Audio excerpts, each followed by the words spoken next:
All right, everyone, this is picking up at stanza 5 on page 185. I cannot see what flowers are at my feet, nor what soft incense hangs upon the boughs, but in embalmed darkness guess each sweet wherewith the seasonable month endows the grass, the thicket, and the fruit tree wild, white hawthorn and the pastoral eglantine, fast fading violets covered up in leaves, and mid-May's eldest child, the coming musk rose, full of dewy wine, the murmurous haunt of flies on summer eves. So, guys, basically what he's saying here is literally, he can't see the flowers that are at his feet, but stumbling through the darkness, he can smell each one because their scents are so strong, so sweet, so distinct. So once again, he's lost in nature, lost in the beauty of it. And he's using a lot of concrete imagery here, which again would be a rhetorical strategy as well. Moving on to the 6th stanza. Darkling I listen, and for many a time I have been half in love with easeful death, called him soft names in many a mused rhyme, to take into the air my quiet breath. Now more than ever seems it rich to die, to cease upon the midnight with no pain, while thou art pouring forth thy soul abroad in such an ecstasy. Still wouldst thou sing, and I have ears in vain, to hide thy requiem become a sod. So pretty much what was being said in this stanza is, I've known death all my life. And in this case, death with lowercase d is being personified as like a figure, a character, the Grim Reaper. He's saying he's known death all his life, and he's always known that death would come for him. And remember, Keats watched pretty much every member of his family, except for his sister, pass away, and most of them from a very slow, painful death from tuberculosis, also known as consumption at the time. So he says, I might as well die now while I'm in your presence and can listen to your beautiful song. So remember, he's, talking to the nightingale, who's a songbird, and saying, if I gotta go, which I know I do, I might as well do it right now while I'm at least having a little bit of pleasure, a little bit of respite. Moving on to stanza 7. Thou wast not born for death, immortal bird. No hungry generations tread thee down. The voice I hear this passing night was heard in ancient days by emperor and clown.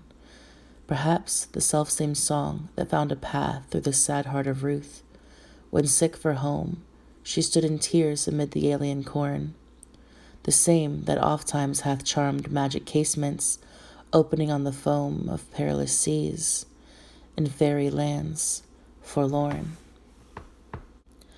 So here, guys, as you can see from my notes on the page, he's continuing on talking about the immortality of the bird. Obviously, this one individual bird has not been around for all these thousands of years that he's describing, but birds having, like animals, creatures aside from humans, having no concept of their own mortality, at least in his view, become immortal in that way. Now, the biblical references here through the sad heart of Ruth, this would have been an incredibly common biblical reference and allusion. Ruth was a woman in the Bible who basically, she and her sister married brothers. They went off and lived with those men's family.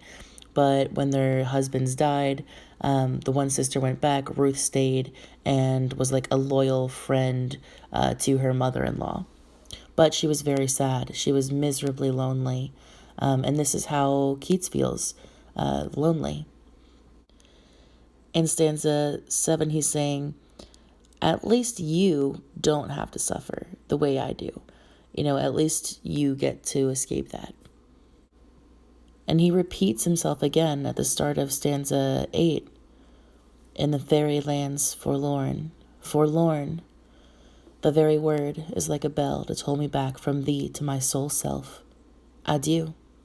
The fancy cannot cheat so well as she is famed to do, deceiving elf. Adieu, adieu. Thy plaintive anthem fades, past near meadows, over the still stream, up the hillside, and now 'tis buried deep in the next valley glades. So what he's saying here is the word forlorn being, sorrowful, completely full of sorrow. That word snapped him out of his trance of worshiping nature. It snapped him back to who and where he is. Was it a vision or a waking dream? Fled is that music. Do I wake or sleep?